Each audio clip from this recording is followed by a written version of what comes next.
Hey, welcome in. Welcome to the Arrowhead Addict podcast. We are here coming to you live. The Kansas City Chiefs are going to the Super Bowl. You only win a Super Bowl 2 times every 5 years, right? Oh! The warm-up act is over. Let's bring in Melissa Etheridge, massive Chiefs fan. Melissa, Super Bowl champion, 2-time Pro Bowler, and Trent Green. Trent Green, how you doing? Hey, what's going on, guys? He picked it up! He picked it up! He's gonna score!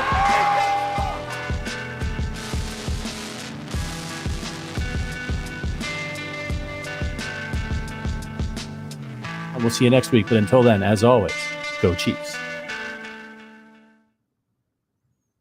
Welcome. This is Wacky Wednesday here on the Arrowhead Addict channel. I'm Adam Best with a non-mustachioed Sterling Holmes and producer Richard helping us out behind the scenes as always. Sterling, my man, how you doing?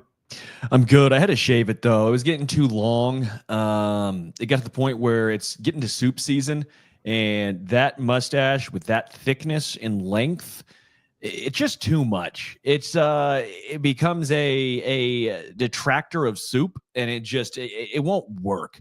I was trying to drink water, and I love drinking water out of the sink like I'm an idiot. Like, you remember when you were like 9 years old and you're playing outside and you run inside if the hose wasn't working and you throw your head under the sink and just turn it on? Well, I still do that, okay? And it would just get stuck right there, and you'd go outside and start to get cold. You get icicles. It hurts even worse. So I figured it was time to shave. We all can't be Andy Reid.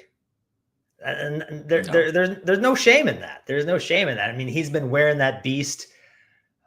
I don't think I've ever seen him without that beast. I mean, really, even when he was back coaching, obviously in Philadelphia, but in Green Bay as well. Have you ever seen adult Andy Reid without when he did that punt, pass, and kick contest when he was 13 years old? He probably had the mustache even then when he like towered over those other kids. Whoa. I see everyone in the chat saying, it's the in-laws or the wife made him shave. Not true. Wife likes the mustache. She actually has no idea I shaved it. This was a personal impromptu. Get home from radio. I'm like, bleep, this mustache is driving me insane. I'm just gonna just shave that bad boy off. So she actually has no idea I've even shaved it. And she typically likes the stash. So we'll see what her response is. My wife likes the beard for the most part. The stash, I don't know. She might have to warm up to it some more. I tried it for the first time because of you, because of our bet. You're welcome. So you brought me into the mustache club, and I'm forever grateful to you for that. Great show for you guys today. We're going to analyze all this nonsense about basically taking credit away from the Chiefs' perfect season. Out there on social media, out there in the sports media world, no one seems to think the Chiefs are as good as their record. So we're going to talk about that a little bit. And of course, we're going to talk about this week's opponent, the Buffalo Bills. But before we get to all that, a little bit of business. Yeah, Underdog, baby. Why wouldn't you join over 5 million fans, including Adam and myself, that are playing right now on Underdog? With their champs game, you could win money by making entries with your favorite players, including winning up to 1,000 times your money just by choosing higher or lower on player stats like passing yards, interceptions, touchdowns, and much more. They're always doing incredible bonuses almost every single day, including profit boosts, discounts, free picks. I'm telling you right now, Underdog is a phenomenal spot, especially, again, I talk about fantasy football. I talk about their champions game.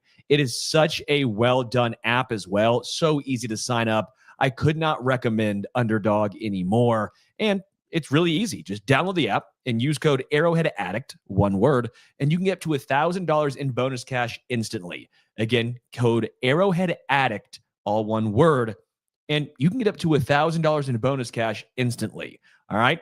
Select higher or lower on your favorite player stats and cash in right there on Underdog. You make the call.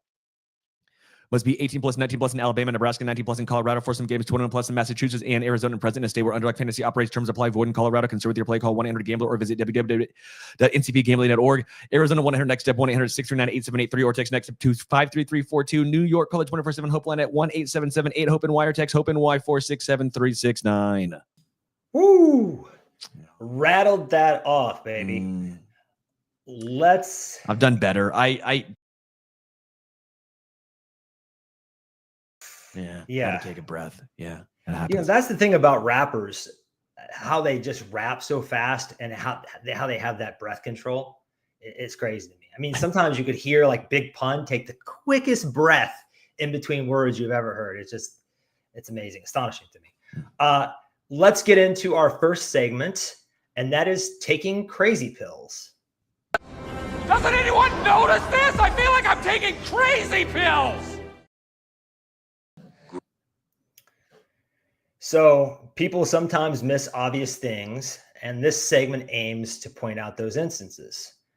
Right now, we keep hearing stuff like the Chiefs could easily be under 500. I saw that on the 33rd team social media account. The Chiefs are summoning dark magic, which is funny and cool. I mean, hey, that's about the coolest compliment I've ever heard. The Chiefs get all the lucky breaks. The refs are on the payroll. Their point differential is only 58. Plus 58, which is like half of the Dolphins. I mean, not the Dolphins, the Lions. It seems like everybody has the Lions or the Ravens or the Bills, some other team, not the Chiefs, atop their power rankings. And here's what I have to say, folks. You have to give the back-to-back defending champs some agency here. Is some luck involved? Sure. You don't win 15 straight without some luck. You also don't win 15 straight by accident, do you? So I just think this is crazy, especially when 9 of those wins came after being down in the second half. Sometime just pull up Mahomes' record when he's down by 10 points or when he's down in the second half. At this point, it's not some fluke. It is a trend. So here from the Associated Press, back on that ref topic, the Chiefs have had the 6th worst penalty yards discrepancy in the fourth quarter and overtime since 2018 of games that were decided by 8 points or fewer. So the refs aren't really weighing in the Chiefs' favor during crunch time. It's never been like that.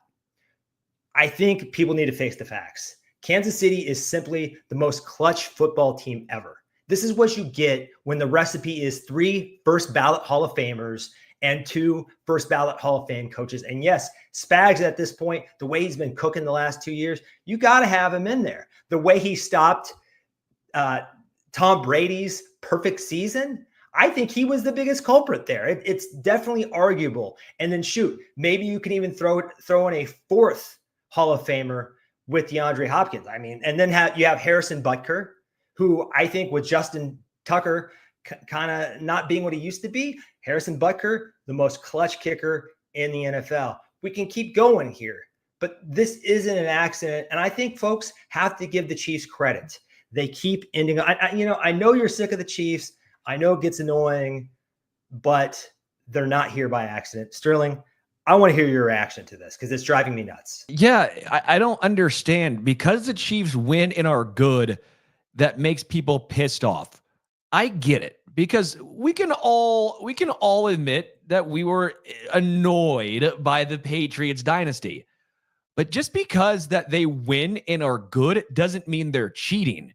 And quite frankly, the Patriots at least had cheating allegations. There was Deflategate. There was the Bengals practice. Like, I get it. Every team does cheat to an extent. There are some things behind the scenes that have come out, not necessarily Chiefs related, just NFL in general. Every team tries to get an edge, but there aren't actual cheating allegations thrown against the Chiefs like there were against the Patriots. And even that there were, those rings, those flags fly and are on fingers forever unless they run out of money and you need to sell the ring. Like, it doesn't matter.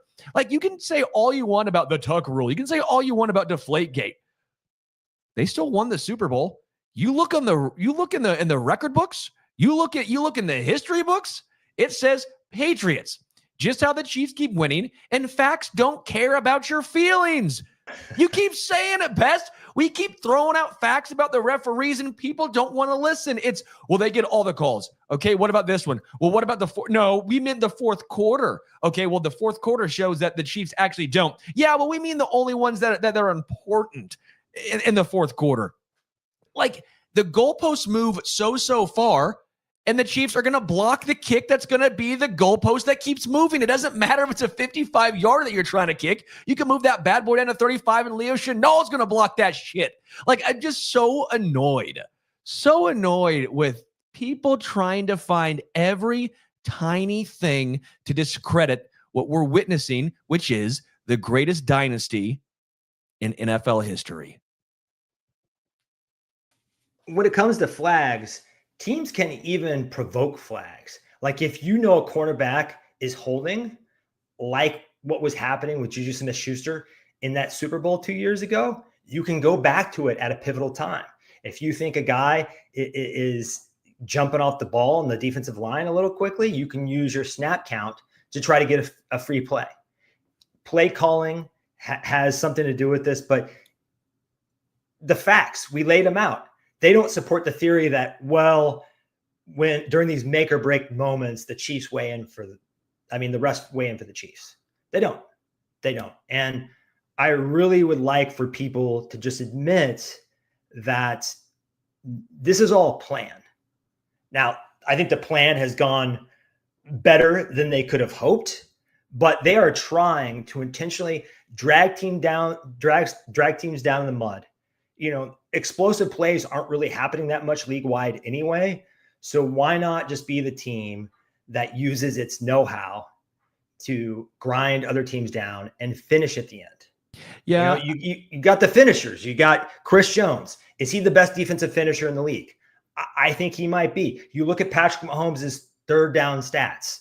They're crazy. He's the best third down quarterback in the league, even if he's struggling a little bit for his standards I'm getting so excited about knock over my microphone. But even by his standards, he's not doing that well on first and second. But third, he's the best. So we can just keep throwing things out. But I think that the copium is strong right now. Yeah. And again, I typically don't give this much thought. I really don't. Because again, I know I love going off on these tangents sometime, and I like to get all heated and get all in a little tizzy there. But end of the day, like I said earlier, it doesn't matter. Like all these people and media and fans, they can complain all they want. It doesn't change anything. Like they can complain all they want and be like, well, look at all these calls, even though we've laid the facts out that clearly show that's not true at all. It doesn't change anything. The Chiefs are still winning. They're gonna three-peat. Congrats on complaining and bitching and arguing. Like, nice. Like, if that's the best they have, if that's all they have, the Chiefs are clearly winning. Like, that's what it matters. No one hates the Panthers. No one hates losers. You hate the winners. You hate the people that keep kicking your ass. That's what it comes down to. The Chiefs keep kicking all these other teams' ass. They find ways to win.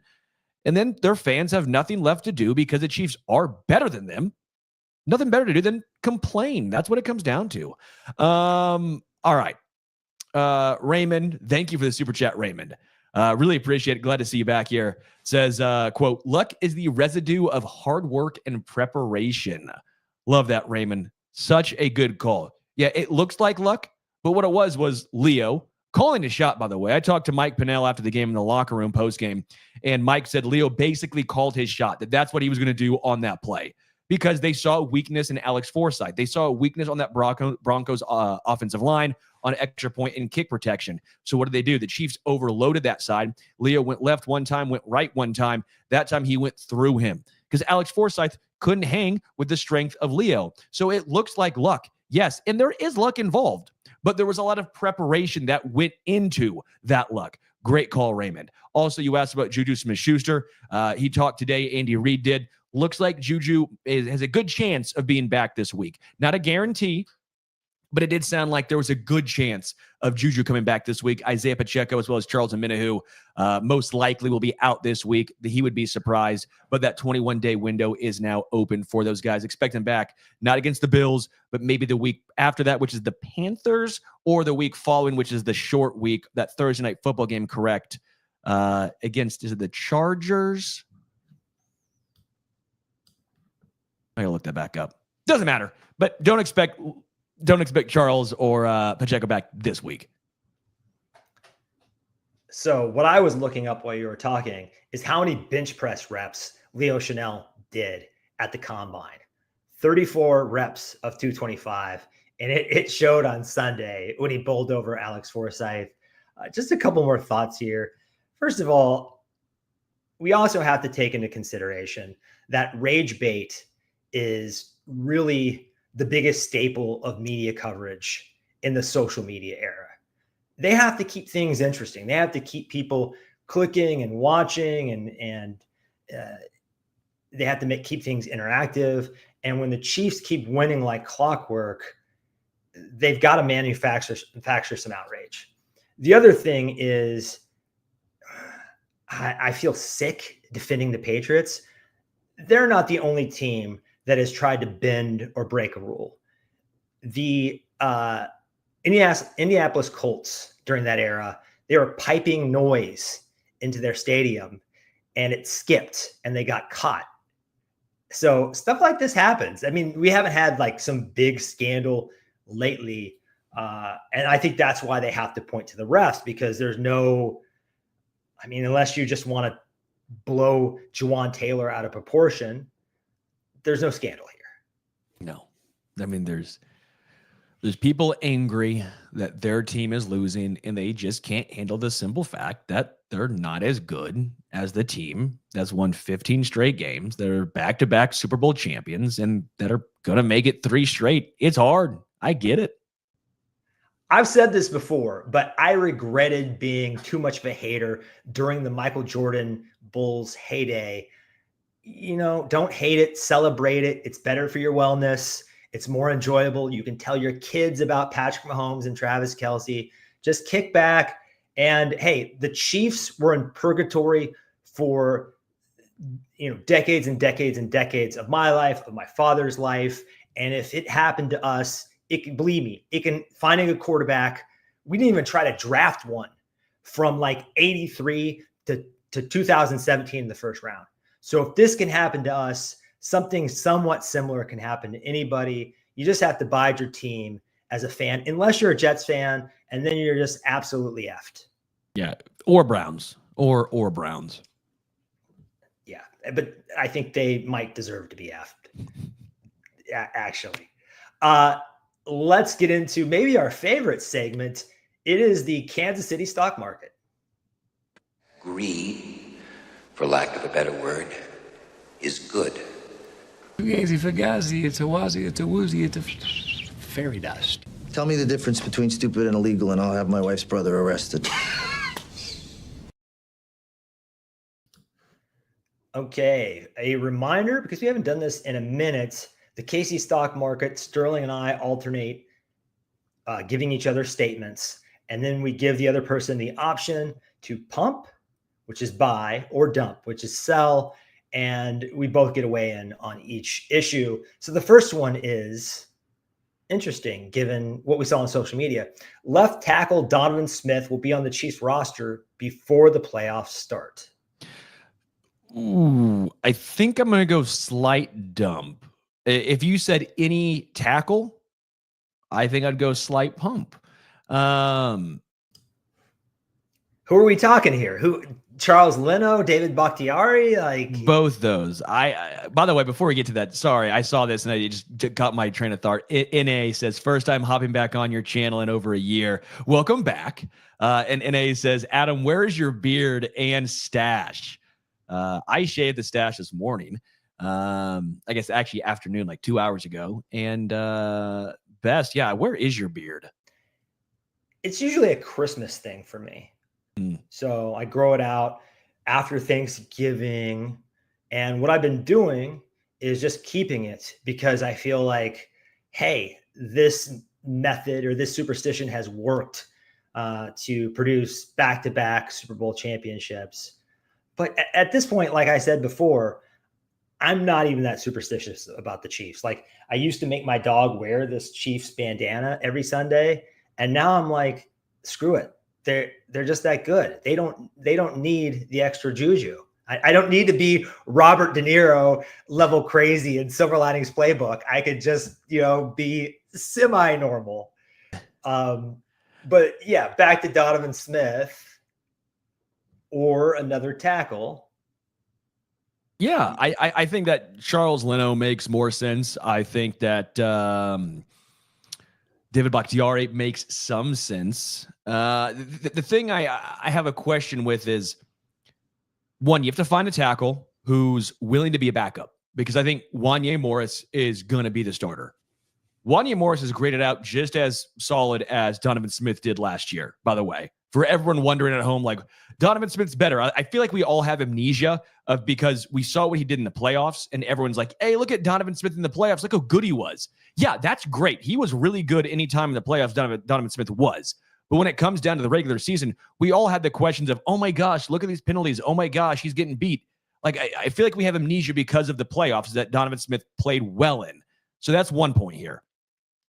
You got to find someone who's going to be a backup, because Wanya is going to be your starter right now. But as Andy said, he has that bone bruise that can wreak havoc anytime. You never know when it's going to rear its ugly head. So that means you cannot go to Kingsley Suamataia because he is clearly not ready yet. Clearly not ready yet.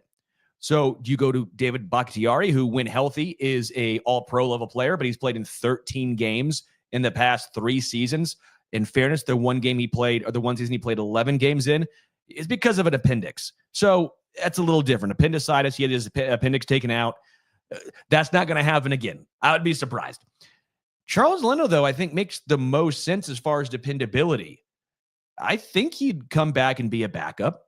He never had the success that Donovan Smith had. He never made the money that David Bakhtiari made. So then I think Charles Leno makes sense as far as he can win it. He can win a ring. He can still make some more money as a 7th rounder who never got that massive payday like David. I think I'm left with saying Charles Leno as the backup tackle to Wanya Morris does make the most sense. Donovan Smith knows the playbook, but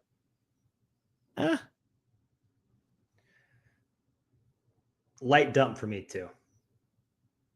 And it's crazy. David Bakhtiari, that dude got a Trent Williams contract, basically the same contract to ride the stationary bike and hang out in the Packers locker room. I mean, over like $100 million or something.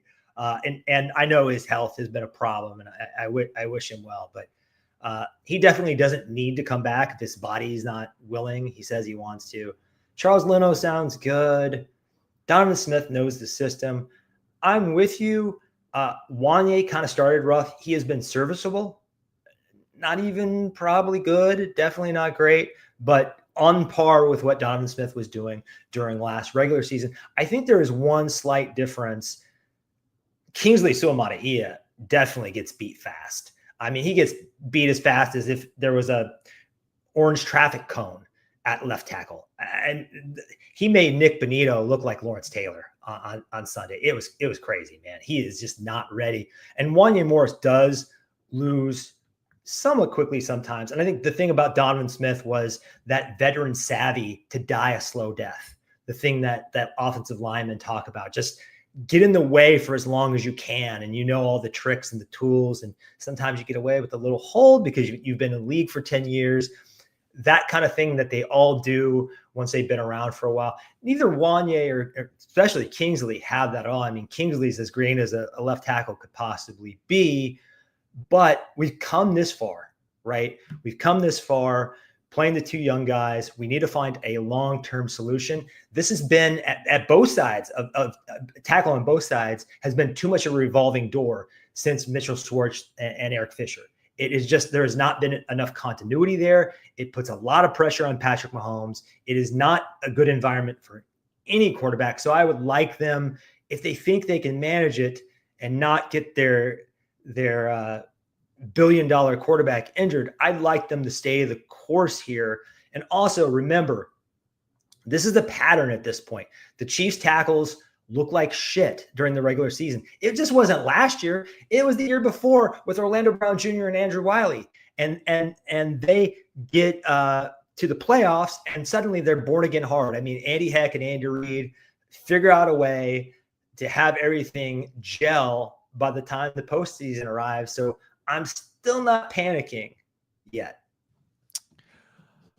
I'm more concerned than you. I just want to see a backup left tackle. I don't give a hoot who it is, but it can't be Kingsley because that bone bruise sounds like it's not going away anytime soon. All right, next one. Trent McDuffie hasn't been quite as good this season. Pump or dump? Yeah, I'm going to pump, but with some caveats here. First of all, he did a lot of his work in the slot last year because L'Jarius Sneed was traveling, especially with these bigger receivers that can sometimes give Trent McDuffie a little bit of trouble and really give the Chiefs cornerbacks altogether trouble. I have a theory here. They play so much press. I feel like they play traditionally more press than any team in the league. And with bigger, stronger receivers like a Courtland Sutton, it's a little harder to jam him up, right? We saw Trent McDuffie try to jam him up and get dusted. So he hasn't quite been on that all-pro level that he was last year. Still a great player. I mean, this is last week was the worst game I've probably ever seen him play. And there was still a lot of highlights. I mean, he is a great blitzer. He's very physical against the run, just tackling, period. He's solid there. And he's had a lot of great lockdown games, especially early in the season. We've said this a million times on this program that corner is a roller coaster. You can't, I mean, look at L'Jarius Sneed. L'Jarius Sneed isn't on the field hardly at all for the Tennessee Titans. And when he has been, he hasn't been very good. So just because Trent McDuffie has had a little bit more variance, a little bit more up and down play this year than last year, that does not mean that the L'Jarius Sneed trade was not the right move. What do you think? I am dumping very hard. Hard dump. Okay. I think he had one bad game where his bad game is 70 yards given up to Courtland Sutton. Now, Sutton did drop one that would have been another decent chunk, but I love that we're acting like he got just crushed that game. He had a bad game. There's no denying it, but it wasn't like this atrocity of a CB play. He had one bad game. It's gonna happen. But he, as you're talking about, he still made a couple of nice plays in that game. It didn't get to his dome. Courtland Sutton plays like he's prime Randy Moss against KC. He does it every single time. I don't understand it. It makes no sense, but he does. I'm not Mike worried. Williams, too. It's that kind of receiver. Yeah, and what it comes down to is, and again, no L'Jarius Sneed as no L'Jarius, but he was playing outstanding to start the year when he had Jalen Watson. I think there's a lot of concern that with no idea what's going on with CB2, it's a big drop down after Jalen Watson and his injury. They're asking a lot more of Trent McDuffie. So, yeah, he might get exposed more. He probably wouldn't have traveled if Jalen Watson was healthy with Courtland Sutton the whole game. So it put him in a more precarious situation. Overall, though, McDuffie is elite. I think he is still playing at a relatively all-pro level. He's outstanding, dude. I love Trent McDuffie. Trent McStuffie, baby. Great player. I think that's an excellent point, that Jalen Watson, physically tall, strong, physical corner, is better suited to play the A.J. Browns, the Courtland Suttons, the DK Metcalfs than Trent McDuffie. He's just not a very stout or lengthy corner, but he can hit. He's a hell of a hitter, and that's kind of a trademark of this Chiefs secondary. They can all tackle. And you're used to seeing that from safeties around the league for the most part, but corners, I don't think you'll find another franchise that has corners year in and year out, no matter who is lining up out on the boundary, tackle like the Chiefs corners do. And that comes down to coaching and I think talent identification. Let's hit up the next one, and we're going to look at this week's opponents. The Bills are currently the Chiefs' biggest rival. Pump or dump? Ooh. Pump. No, I dump. I almost want to say like the Niners because the NFC and for the Super Bowl. It's not. It's definitely not the Raiders. Definitely not Denver. Definitely not the Chargers. I think I'm still going to go with the Bengals. Because that's what it feels like from the players' perspective, right? Like there's so much more trash talk. It feels way more physical. So for that reason alone, like as far as me as what game do I enjoy watching more? It's the Bills versus Chiefs. Who do I think is a better team, the Bills or the Bengals? I think the Bills are the better team than the Bengals. But as far as what it feels like when the teams play, it almost feels like the Bengals-Chiefs game for the players seems like a bigger rivalry. So I'll go with that. I'm going to pump for a few reasons. I think the Bills definitely have the better fan base. I know the Cincinnati Bengals have a growing fan base that is rabid, but the Bills, you look what Bills fans have been through and how they stuck by their team. You got to tip your cap to them. They have been extremely loyal. They're crazy. You know, they're rabid. But the bigger thing here is Josh Allen. He's the only player I've ever seen, the only quarterback I've ever seen match Mahomes toe to toe when Mahomes was playing at the tippy top of his peak, A++, in that shootout that they had in the divisional round several years back. I've never seen somebody just keep up with like peak Patrick Mahomes like that. I didn't think it was possible. Now, he's not as consistent, especially in the postseason.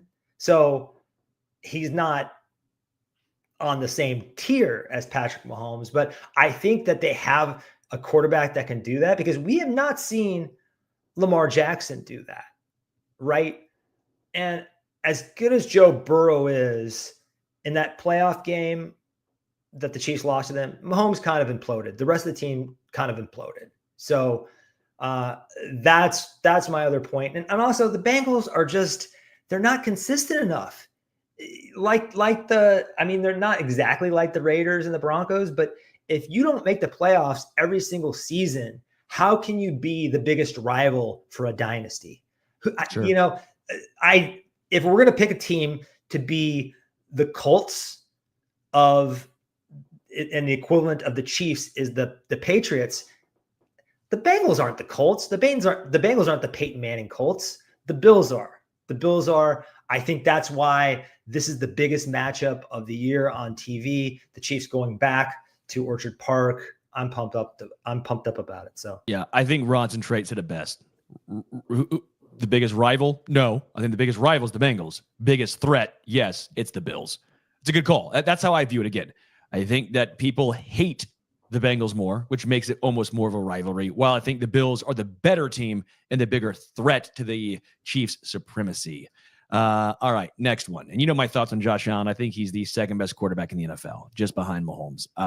Think he's ridiculous. Which brings me to Josh Allen, because he has a lesser team around him right now than Mahomes or Lamar Jackson.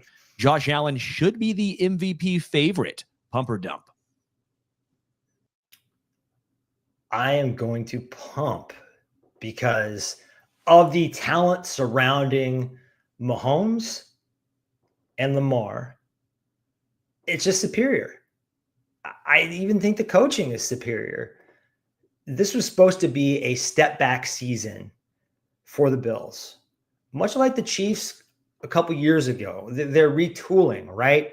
They had to take their salary cap medicine to kind of get right for the future. And the Bills are 8-2 despite those cuts, despite, no Stephon Diggs. Their secondary has been gutted. Matt Milano is not around, right? Still injured. I think his 21-day window may have just opened up, though, if I'm not mistaken. Sounds right. But they're just finding a way. They're just finding a way. And I think that starts and stops with Josh Allen. Also, voters get bored. I don't know if they're going to go back to Lamar for a third time, especially when you look at what Derrick Henry is bringing to that offense. I think Derrick Henry might be Offensive Player of the Year right now. Saquon Barkley could be in the running, but I think Derrick Henry is the front runner. So, and then you look at adjusted EPA per play. Josh Allen is second to Lamar at 0.278. With the talent he has around him, the guys he's throwing to. Remember, Amari Cooper has barely been on the field for them.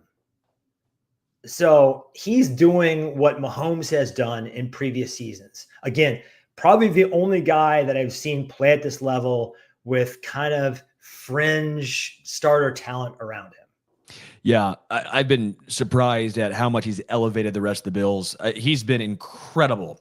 Last couple of games, though, he's made a couple of poor decisions. We're starting to see a little bit of the old Josh, not the new Josh this year, right? Which is a little bit of a concern if you are a Bills fan. I think he's the second best quarterback in the NFL. I do think that if you swapped, Allen in Lamar situations, I don't think the Bills would be 8-2, and I think the Ravens would be better than 6-3, right? But as far as what's actually been done, I think I'm still Lamar as the front runner for MVP. I actually had Jared Goff before the 5-interception game against the Texans. Now that Jared Goff was getting just completely blown over because he was so effective. Like, everyone's like, look at the yards. I'm like, well, do you want him to throw more interceptions so he can get more yards? And he must have taken that to heart because he did that against the Texans. But I'm like, he's so efficient. Like, what more do you want from him? But I think right now I'm going Lamar 1, Josh Allen 2. I might still have Jared Goff 3 if he bounces back. But I think it's a good case for Josh. I just think what Lamar's done this year has been crazy. There aren't very many people in the race. That's why I think Patrick Mahomes is hanging around. He's just hanging around. And if he finishes strong, I mean, his numbers have been really way up these past few weeks. He's still in the mix. A lot of times they give it to the quarterback on the best team. I'm trying to think who else is in it. Jalen Hurts, Kyler Murray suddenly is playing out of his mind. So, told everyone, I said Texans last year, and everyone called me crazy. What did the Texans do? Yeah, y'all saw. I said going into this year, I said, who's my surprise team this year? I said the Arizona Cardinals. Look, I'm not great, but I can sometimes pick the upset teams. Yes, you can. Next up is the closest thing Patrick Mahomes has to a weakness is his deep ball accuracy. Pump or dump?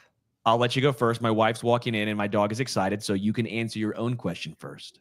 It's that time of night. Reluctantly, I have to pump here.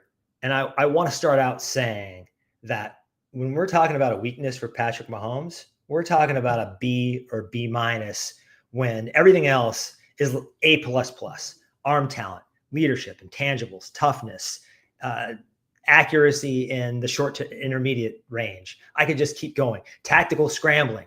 He is as good as it gets. But on this, I kind of feel like maybe the Legion of Zoom was so good at tracking the deep ball. Tyreek Hill, along with Randy Moss, has to be one of the two best deep ball trackers in NFL history. Sammy Watkins, I mean, remember what he did to Richard Sherman in the Super Bowl? That guy could do some damage deep. And Demarcus Robinson, for all his flaws, I know sometimes he catches the ball and goes backwards, but we saw on Monday night for the Los Angeles Rams, he had their longest catch of the night. So he also was a deep ball threat. And you swap those kind of guys out for McCole Hardman, who just, I mean, can't really track, isn't a great route runner. MVS, we all know what the deal is with MVS and his hands. And then Xavier Worthy just doesn't look ready for the role he has. So some of this is talent.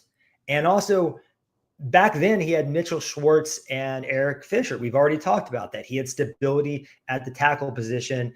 And now it's that revolving door we talked about. So I think that maybe hurries up his internal clock and messes with the accuracy a bit. But at this point, I just have to say it. And it kind of came to me when I had on my 85-inch TV, I had the Red Zone channel on one side, the Chiefs on the other side. It was in here. It was in the house when we came. But anyway, amazing. It's taken over 40 years for me to get it. So I don't feel bad about that humble brag. But I watched the Red Zone and the Chiefs at the same time. And almost simultaneously, MVS, Marquez Valdes-Scantling, caught a bomb from Derek Carr. And then moments later, Mahomes missed Xavier Worthy on a would-be touchdown. And I just had to ask myself, is this the weakest link in Mahomes' unbelievable armor? So I have to pump. Sterling, what say you?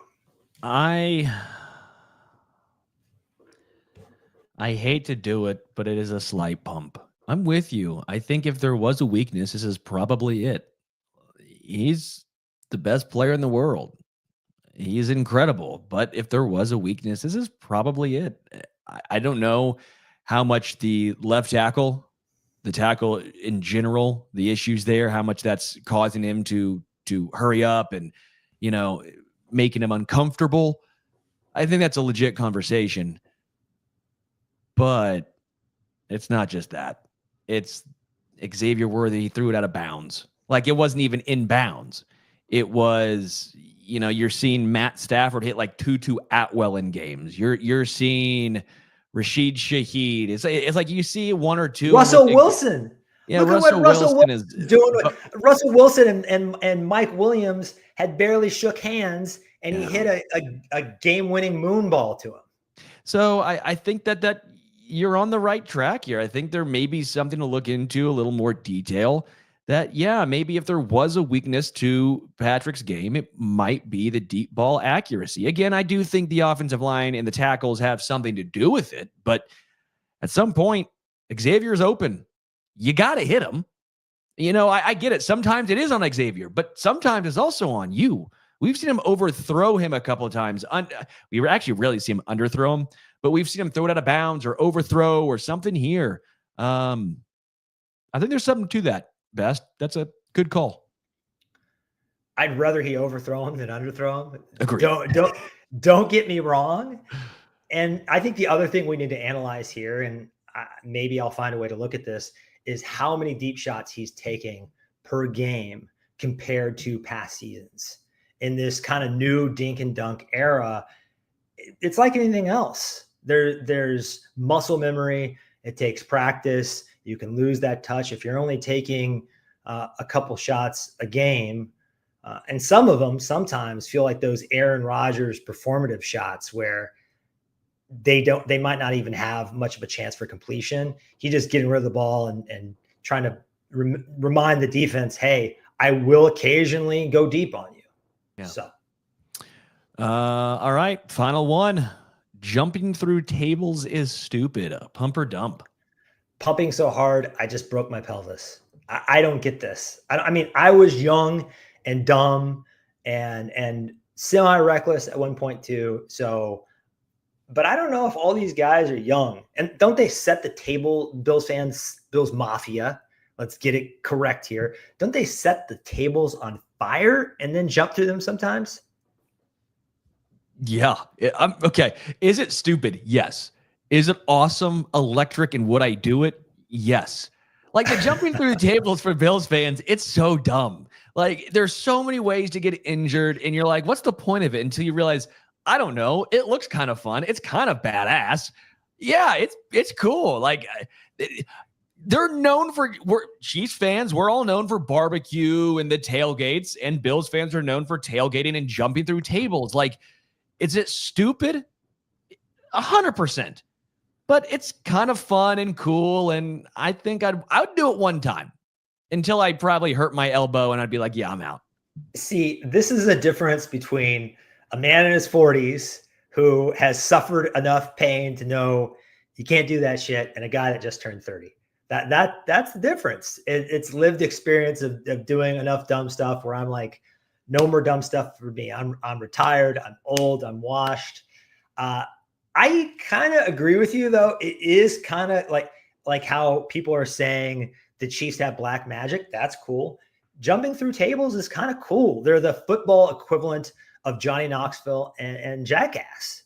So there is something to that. There is an aura around Bills Mafia, how they keep the enthusiasm at an 11 out of 10, despite all the shit they've been through, all the heartache, the 4 Super Bowl losses in a row, which to this day might be the craziest sports stat we've ever seen. So I do have respect for Bills Mafia. I have to put that on the record. Oh, Sean says, great. Love Bills fans until we play them. Yeah, this week, okay, bleep those guys. But any other week, I'm like, yeah, Bills fans seem awesome. The ones I know are cool. They've gone through so much. They seem pretty respect. Like, of all the fans of like competing teams with the Chiefs, don't they seem the most respectful? They're always like, "Oh yeah, Patrick's great." I was like, "Oh yeah, Andy's a great head coach." Like, the Bengals fans are just always trying to talk smack. Like, but the Bills fans are like, they like realize, like, yeah, we've been close a lot, but we haven't got there. What are we going to show? Like, we have no Super Bowls to really shove in the Chiefs' faces. Like, what are we going to do here? Like, we're going to drink some beers and jump through tables and talk smack. And when the game's over, we'll be like, yeah, Mahomes and Allen both are great. Like, I have no issues with Bills fans. I never have. They've learned wisdom over their years. They've learned humility. They act like they've been there before. And Bengals fans are just kind of Johnny come lately. They act like they haven't been there before. So let's move on, since we're talking about the Bills, to our early score predictions. Sterling, what's the final score going to be? Ooh, this is tough. I think it's a close game. I mean, it's the Bills, it's the Chiefs. It's also the regular season. I went back and forth with this one. I kind of wanted to go with the Bills originally. I thought, maybe a loss for Casey does them good. Maybe it kind of puts the whole perfect season behind them. I know it's still early in the year and I don't like talking about it, but you lose one now, then okay, you can really regroup. And now you're only focusing on the three-peat. I think the Chiefs win. I think it's 28-27. I think is what I have. 28. Yeah, I have the Chiefs 28, Bills 27. I think the Chiefs offense is really starting to come together. I know the Broncos is the outlier, but since the bye, the Chiefs offense is really starting to look a lot better. The Broncos defense always seemingly has Patrick and the Chiefs number. It's always one of those grinded out games. I think the Chiefs offense bounces back. They play well against this Bills team. I think the Bills offense and Josh Allen I have a lot of respect for. I know there's a lot of questions in regards to Dalton Kincaid, Amari Cooper, Keon Coleman looks like he's out. So a lot of wide receiver issues for Buffalo. I think that hurts them a little bit here, but the Chiefs obviously have a lot of issues injury-wise as well. Again, I think Juju Smith-Schuster comes back this game, but DeAndre Hopkins, Travis Kelce, they get it done. They do enough. Chiefs win 28-27. Historically, I think the advantage to the Chiefs has been that Steve Spagnuolo has these bespoke game plans that are custom made for each opponent. And the Bills defensively, they don't do as much of that. So if you don't have Keon Coleman and you don't have Amari Cooper and Dalton Kincaid is banged up and you're just running the ball and dumping off to Khalil Shakir, who makes Rashee Rice's yards per catch. What is it? ADOT look like he's a field stretcher, right? I saw something recently that Khalil Shakir's average depth of target was something like 2 or 3 yards. It was check Wan'Dale Robinson for the Giants. That might be even lower. Yeah, just a screen machine. But I don't know that they have the weapons to get this done. I'm not going to underestimate them because they're another team that just figures things out, and they kind of had a little bit low key had the Chiefs number in the regular season. I also think this game means more to them than it does to the Chiefs. I know the Chiefs are 9-0, but their eyes, as cool as it would be to go undefeated, being the first team to three-peat is way more important. Is way more important to the history books, to their legacy. No contest, not even close. So I just think this is kind of a revenge game back at the same setting as last year's divisional round where they lost at home in heartbreaking fashion. I am picking the Chiefs. This is by a slim a margin, as you will see me pick the Chiefs. 24-23. I don't pick against the Chiefs. At this point, it would just be stupid. So I think they're going to get it done, but it's going to be tight. Yeah, it's a good call. We both have 1-point victories for the Chiefs. That tells you how much respect we have for Josh Allen and the Bills. Let's finish up here with what's spinning. Sterling, what are you listening to now? This is one I've done before when Connor and I used to do this back in the day. Gonna bust it back out. I love this album, Belly Button by the band Jellyfish. Jellyfish only had 2 albums, but they were 2 masterpieces in my opinion. Kind of early 90s, just pop, but they were very influential for just those two albums. Like a lot of bands that came after them would look back and be like, oh yeah, Jellyfish was a huge influence to the way we recorded music. To like the way it's recorded is just so tight, so good. Even if a lot of average people don't know the band Jellyfish, a lot of very influential musicians said that was an influence for them. So the album Belly Button by Jellyfish, check it out. Really damn good. And we're going to stick with influential musicians who deserve a bigger reputation than they have.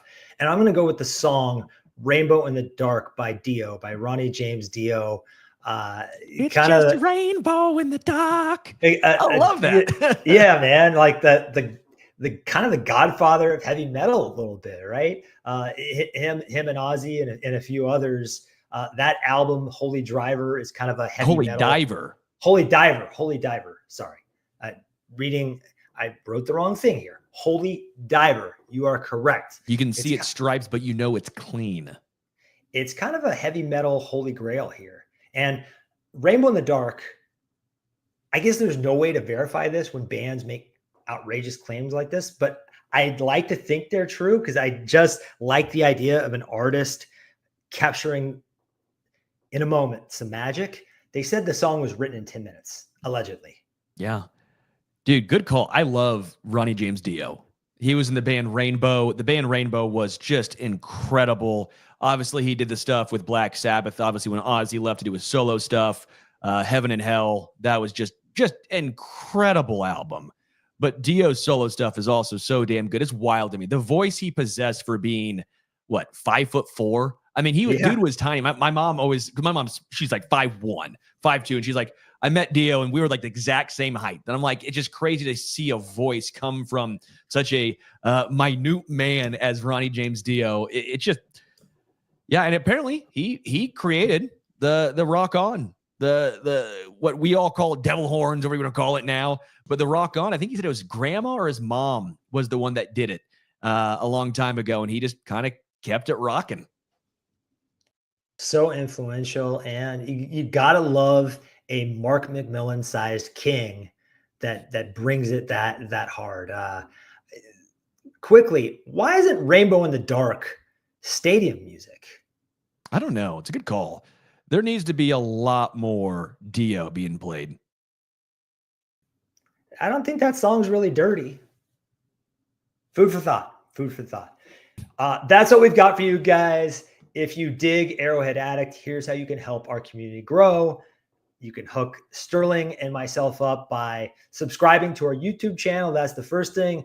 Also, if you're an audio listener, please leave a 5-star review either on Spotify or Apple. And if you ask a question about the Chiefs or movies or barbecue or whatever you want to, Patrick and myself, or Patrick and Matt Verderam, will tackle it on Thursday during the OG hour. I'll be on tomorrow with Patrick.